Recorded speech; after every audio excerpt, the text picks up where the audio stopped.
Alors bonjour à tous et à toutes, troisième cours sur les microzymas. Aujourd'hui je vais vous parler de leur nature.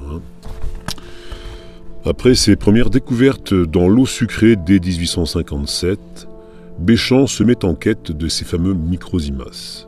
Il en retrouve fossilisés mais toujours vivants et capables de se réactiver dans certaines roches calcaires qui ont plus de 12,5 millions d'années, dans certaines eaux minérales, dans l'air et dans divers autres milieux comme la poussière de l'air. Je cite. « Ce n'est pas par milliers qu'on les compte dans 1500 litres d'air, mais par centaines de mille et davantage dans certains cas. Ce sont les plus petits ferments. J'ai mis 7 ans à me convaincre de leur existence indépendante, de leur fonction et de leur nature organisée. » Fin de citation. Il met en route tout un train d'expérience avec une rigueur scientifique irréprochable et démontre qu'ils existent en tant que bactéries à un degré inférieur de développement dans les muscles et dans tous les organes d'un animal encore vivant. La théorie moderne pasteurienne qui veut que l'intérieur d'un être vivant soit stérile est totalement fausse. Dans notre travail d'accompagnement des malades, alors il s'agit du travail d'Alain Scoy et de Brigitte, pendant des années, nous avons pu observer très fréquemment des germes, bacilles, coques, voire borrelia, dans le sang de personnes en bonne santé. Elles n'avaient en tout cas pas de septicémie. Au microscope optique à fond clair, les microzymas se présentent invariablement sous l'apparence de petits points brillants, doués d'une certaine mobilité, une sorte de mouvement de trépidation, de va-et-vient, de tourbillonnement. On peut les prendre selon l'angle de l'observation, comme des points noirs ou bien comme des sphères dont le centre est brillant avec un contour sombre. Ils mesurent moins d'un millième de millimètre de diamètre, parfois moins. Toute granulation moléculaire n'est pas un microzyma, mais tout microzyma est une granulation moléculaire. Dans du sérum sanguin ou n'importe quel tissu vivant, il est possible de les visualiser facilement avec la technique du microscope optique à fond noir. Ce sont les plus petites granulations mobiles que l'on peut observer. Il faut cependant éviter de les confondre avec les kilomicrons, qui sont des particules de graisse présentes dans le sang pendant les 3 heures qui suivent l'ingestion de corps gras. Ces kilomicrons sont plus volumineux que les microzymas. Le professeur Béchamp ne se targue pas d'avoir découvert donc ces granulations moléculaires, mais d'avoir démontré 1. Que certaines d'entre elles, les microzymas, sont des ferments d'une rare puissance, et par suite qu'elles sont organisées dans le sens de la structure. 2. Elles possèdent une fonction de nutrition en vertu de laquelle elles opèrent des transformations profondes de la matière fermentescible, d'où naissent l'alcool, l'acide acétique et dans certaines circonstances, l'acide lactique, l'acide butyrique et d'autres produits plus ou moins nombreux. Cet alcool, ces acides, etc. sont dits produits de la fermentation. En réalité, ils sont des produits de désassimilation. Ce sont des sous-produits et non pas des déchets. 3. Qu'elles peuvent, dans des conditions déterminées, bioélectroniques, nutriments, vitamines, évoluer physiologiquement pour engendrer d'autres organismes, par exemple des bactéries. 4. Qu'elles peuvent construire des cellules dans certaines conditions. Je cite. Les microzymas sont facteurs, c'est-à-dire bâtisseurs de cellules. De proche en proche, ce sont eux qui sont chargés de construire l'être organisé que nous appelons un animal ou un végétal. Et Béchamp précise, il n'est pas en notre pouvoir, même quand nous avons tous les genres de microzymas à notre disposition, de constituer avec eux un végétal ou un animal d'ordre un peu élevé.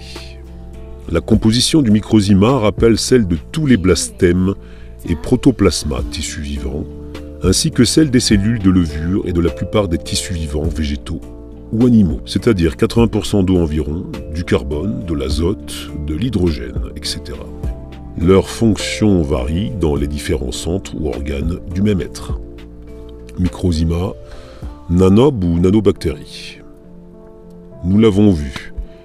Les microzimas sont de minuscules granulations, 30 à 60 nanomètres de diamètre, animées du mouvement brownien, c'est-à-dire d'une sorte de danse tourbillonnante perpétuelle, présente dans tous les tissus vivants, observable très facilement au microscope à partir d'un grossissement de 750.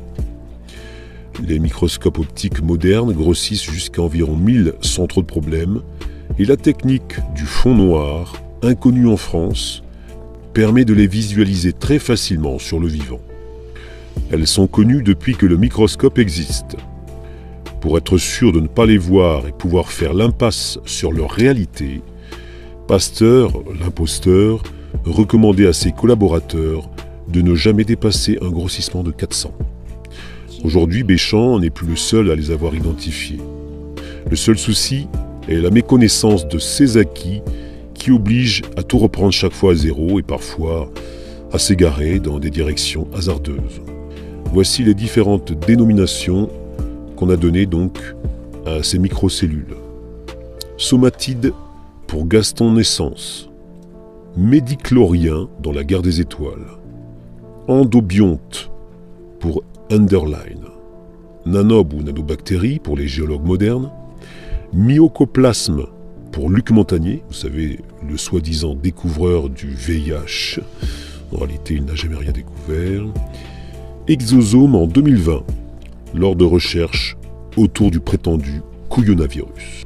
Dans les années 1990-2000, des géologues, Madame Virginie Miller, le professeur Robert Folk, le professeur Philippa Ewins en Australie, dont voici la photo, le professeur Olavi Kajander de Finlande, les redécouvrent fossilisés dans le calcaire et la craie et les baptisent nanobes ou nanobactéries.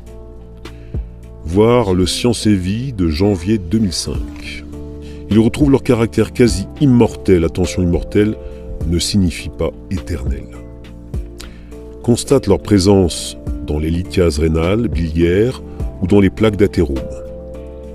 Ils viennent en parler à un congrès mondial de biologistes, mais ils n'ont droit qu'à un silence de mort. Et oui, pour cause, ça dérange.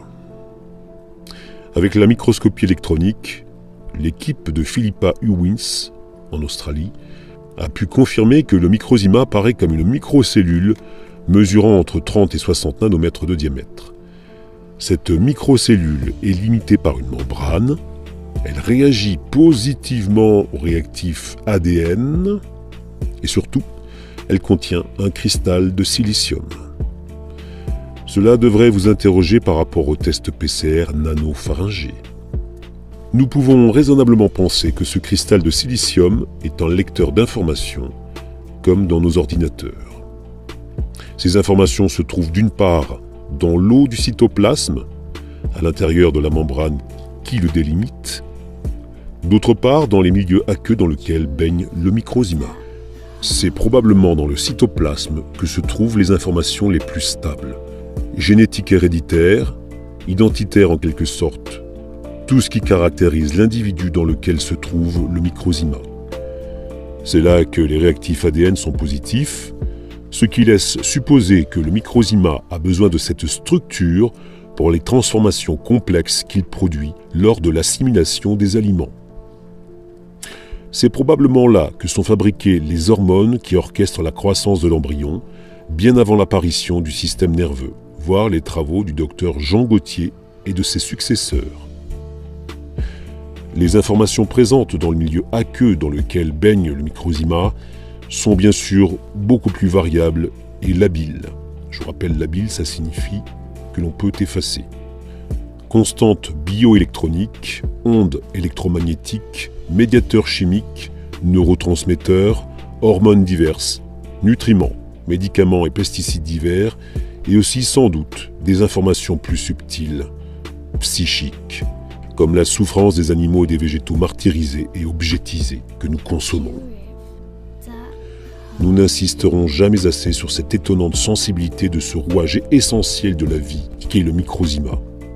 Et je pense que c'est l'une des raisons pour lesquelles notre monde moderne est en si mauvaise santé. Nous sommes sous influence en quelque sorte négative ou positive. Un peu comme si les stress des végétaux et des animaux que nous consommons s'accumulaient en nous et nous rendaient hypersensibles à nos propres émotions. Ce qui ouvre la porte à toutes les somatisations et en particulier au cancer. Je pense que la mascarade politico-sanitaire délirante que nous vivons actuellement présente au moins un avantage. Nous ne pourrons pas continuer à vivre en méprisant notre environnement, nos proches, nos frères animaux et végétaux, ou en nous croyant propriétaires de quoi que ce soit dans ce monde. La vie est un miracle permanent et nous devons apprendre à rendre grâce, à bénir, à respecter. Nous devons être comme le fameux ravi des santons de la crèche de Noël. Quant à moi, j'ai été ravi de vous faire cette lecture. C'est à suivre, bien entendu. Prochain cours, donc ce sera le 4e. Je vous parlerai donc de la formation des cellules. Voilà. Je vous remercie beaucoup pour votre écoute. La suite au prochain épisode. En attendant, soyez heureux.